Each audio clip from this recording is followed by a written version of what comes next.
Salut les amis, est-ce que ça bouge? Le mercato arrive à son terme dans les heures qui viennent dans toute l'Europe. Avec du mouvement en vue du côté du Barça? Plus que quelques heures avant la clôture officielle du mercato hivernal. Les clubs européens essaient de finaliser leur recrutement après un mois de rumeurs. Mais pour certains, la tendance pourrait être assez calme. Le PSG, le Real Madrid ou encore Liverpool font partie de cette catégorie, et il y a de grandes chances que le Barça soit également concerné. Ces dernières heures, la journaliste spécialiste du Barça, Elena Condis, a fait le point sur la situation au micro de la Cadena COPE. Avec, sur le plan des départs, une question importante. Ansu Fati va-t-il quitter le club Blaugrana d'ici ce soir? La réponse est probablement non. Ansu Fati n'a pas exprimé le souhait de partir, a assuré la journaliste. Sans départ d'envergure, puisqu'aucun autre dossier ne semble vraiment avancer, le calme plat devrait donc également marquer la journée sur le plan des arrivées. La même journaliste a expliqué que le Barça a tenté d'obtenir le prêt de Marcus Rashford, une affaire terminée puisque l'attaquant anglais a signé à Aston Villa. Par ailleurs, pas d'offensive pour Joao Félix en vue. Ils ont imaginé un prêt de Joao Félix, mais ça ne se fera pas, sauf surprise, la journée devrait donc être calme à Barcelone.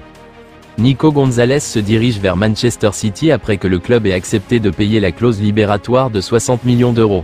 L'accord sera structuré différemment, mais atteindra toujours la même valeur. Le milieu de terrain espagnol a reçu l'autorisation de se rendre à Manchester pour passer sa visite médicale et signer son contrat, selon Fabrizio Romano. Le FC Barcelone recevra 40% des frais de transfert, soit 24 millions d'euros. Il s'agit d'un transfert important tant pour le joueur que pour son nouveau club.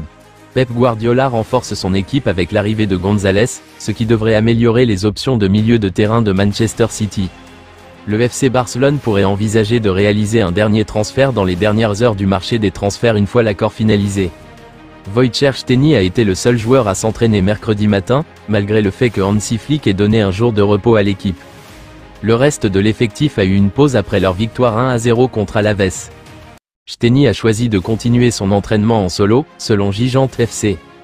Il a joué un rôle clé dans la victoire du Barça, réalisant des arrêts décisifs lors du match. Cependant, le gardien est resté modeste quant à sa performance. Sa détermination montre son engagement, même lorsque le reste de l'équipe a pris du temps pour se reposer. Le match contre Alaves a marqué la 68e apparition consécutive de Koundé avec Barcelone.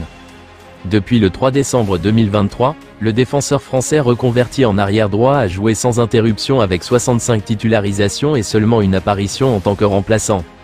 Jusqu'à présent, lors de la saison 2024 à 2025, Barcelone a disputé 34 matchs, 22 en Liga, 8 en Ligue des Champions, 2 en Copa et 2 en Supercoupe. Koundé a débuté 32 d'entre eux et n'a été remplaçant que 2 fois. Une fois contre Alaves en raison de son retard lors de la session d'activation, ce qui a énervé Flick, et une fois lors du derby. Lors de la saison précédente 2023 à 2024, Koundé est devenu titulaire régulier à partir du 3 décembre, jouant 34 matchs, 24 en Liga, 5 en Ligue des Champions, 3 en Copa et 2 en Supercoupe, manquant 2 titularisations. C'est à toi de le sortir. Plaisantait Flick lorsqu'on lui demandait si Koundé avait besoin de repos. Selon le club, les records montrent Xavi avec 62 et Iniesta avec 64 apparitions consécutives. Selon Gérard Romero, Barcelone essaie de recruter un joueur en prêt avant la fermeture du mercato hivernal. Cependant, on a le sentiment que le club manque de temps et que les chances de cet accord ne semblent pas si optimistes pour le moment. Cela survient après que Joan Laporta a récemment fait allusion à un transfert, pour ensuite essayer de le dissimuler.